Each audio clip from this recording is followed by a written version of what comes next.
నమస్తే. జేసీ పవన్ రెడ్డి ప్రస్తుతం ఆయన జర్నీ ఎటు? వారి తండ్రి గారు, వారి పినతండ్రి గారు ఇద్దరు చాలా యాక్టివ్‌గా ఉన్నవారే.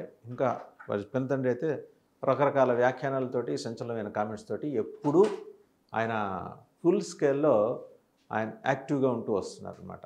సంచలనానికి వేదిక ప్రభాకర్ రెడ్డి గారైతే. దివాకర్ రెడ్డి గారు కొంత నిదానించారు. మరి నెక్స్ట్ జనరేషన్ పవన్ రెడ్డి గారు ఆయన జర్నీ ఎటు? జగన్మోహన్ రెడ్డి గారితో కలిసి జర్నీ చేస్తారు అని మరి ప్రచారం జరుగుతుంది. ఆయన ఎట్టున్నారు ప్రస్తుతం? యాక్టివ్‌గా ఉన్నారా తెలుగుదేశం పార్టీలో? లేదా పార్టీ రాజకీయాలకు దూరంగా తన కార్యక్రమాలు తాను చేసుకుంటూ వస్తున్నారా? లేదా ఇప్పుడు జగన్మోహన్ రెడ్డి గారితో కలిసి వస్తున్నారు? ఎందుకంటే రాయలసీమలో ఒక డిఫరెంట్ పొలిటికల్ వేవ్ క్రియేట్ అయి ఉంది ఇప్పుడు. ఒక అబ్జర్వేషన్ ఏంటంటే అనంతపురం జిల్లాని తీసుకుంటే కనీసం ఇప్పటికిప్పుడు ఎన్నికలు జరిగితే 9-10 సీట్లు వైసీపీ గెలుస్తుందని ఒక మొమెంటం క్రియేట్ అయినట్టుగా పొలిటికల్ అనలిస్టులు విశ్లేషిస్తున్నారు. రాజకీయ విశ్లేషకులు వాళ్ళ అబ్జర్వేషన్కి అంటే ఇట్స్ టూ ఎర్లీ. ఇన్ఫ్యాక్ట్ వాళ్ళు అనేది కూడా అదే, 15-16 నెలల్లో మనం ఒక అంచనాకు రాలేము. బట్ యాజ్ ఆన్ టుడే ఉన్న పరిస్థితి, ఈ పరిస్థితుల్లో జేసీ పవన్ రెడ్డి తన తన వ్యూహాన్ని ఇంప్లిమెంట్ చేసుకొని ముందుకు వస్తే అతనికి అడ్వాంటేజ్ ఉంటుంది, వైసీపీకి వస్తే అడ్వాంటేజ్ ఉంటుంది. బహుశా జగన్మోహన్ రెడ్డి గారితో తనకున్న సంబంధ బాంధవ్యాల దృష్ట్యా ఆయన జగన్మోహన్ రెడ్డి గారితో ఎలానే ముందుకు నడిచే అవకాశాలు ఉన్నాయి. బట్ ఆయన ఇప్పుడే పదవి విప్పకపోవచ్చు.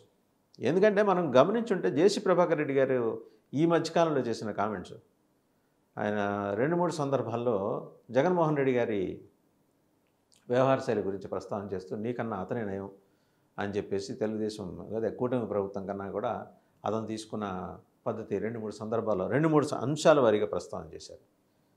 సో మాకు ఎప్పటి నుంచో అనుబంధం ఉన్న పార్టీ అనే పద్ధతిలో కూడా మాట్లాడారు. ఒకవేళ వాళ్ళ పినతండ్రి గారి డైరెక్షన్లో ఏమన్నా పవన్ రెడ్డి గారు ముందుకు వెళ్తారా, లేకపోతే ఇండిపెండెంట్గా ఆయనే ఒక డెసిషన్ తీసుకొని వైసీపీతో కలిసి జర్నీ చేద్దామనే దానికి సంబంధించి మరి త్వరలో ఏమన్నా జగన్మోహన్ రెడ్డి గారితో భేటీ అవుతారా? దీని మీద అయితే ఒక స్పెక్యులేషన్. ఇంట్రెస్టింగ్ ఏంటంటే ఆంధ్రప్రదేశ్లో జరగట్లేదు స్పెక్యులేషన్ అని తెలంగాణలో జరుగుతుంది. పవన్ రెడ్డి గారికి ఉన్న ఇక్కడున్న అసోసియేషన్స్, ఢిల్లీలో ఉన్న కాంటాక్ట్స్, వీటిల్లో ఎలీట్ సెక్షన్స్ మధ్య జరుగుతున్న దాంట్లో ఈ చర్చ చాలా ప్రధానంగా తెర మీదకి వచ్చింది. మరి ఆయన ఎటు వెళ్తారు? అండ్ ఒకవేళ ఆయన పావులు కదిపి వైసీపీ వైపు అడుగులు వేస్తే మరి పినతండ్రి గారు డెసిషన్ ఎలా ఉండబోతోంది? ఆయన అంగీకరిస్తారా? లేకపోతే అతను స్వతంత్రంగా తనంతట తానుగా నిర్ణయం తీసుకున్నాడు కాబట్టి నాకేం సంబంధం లేదని అంటారా?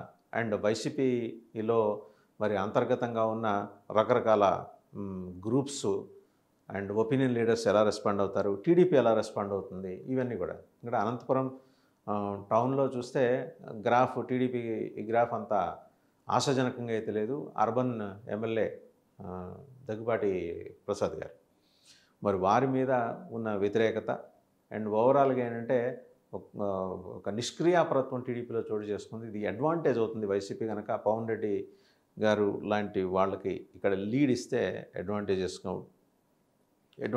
ఉంటుందని ఒక ఇంప్రెషన్ అయితే వస్తుంది. వీ హ్యావ్ టు సీ అంటే పవన్ రెడ్డి గారి మూవ్స్ ఎలా ఉండబోతున్నాయి, ఆయన అడుగులు ఎటు పడబోతున్నాయి. ఒకవేళ ఇటు వస్తే న్యాచురల్లో రాజకీయం ఒక ఫుల్ స్కేల్లో రాజకీయం చేయాలనుకున్నప్పుడు లాంగ్ రన్లో తను నిలబడటానికి కావాల్సిన ప్లాట్ఫామ్ ఆయన ఎంచుకుంటారు. సహజం అది. ఏ లీడర్ అయినా అదే చేస్తారు.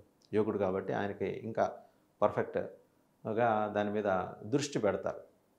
టీడీపీలో వెళ్తే కంటిన్యూ అయితే గుంపులో గోవిందయ్యలాగా అయిపోతామా అనే ఒక అనుమానం కూడా మరి జేసీ ఫ్యామిలీలో మరి ఎమర్జింగ్ లీడర్గా ఉన్న ఆయనకైతే లేకపోలేదు.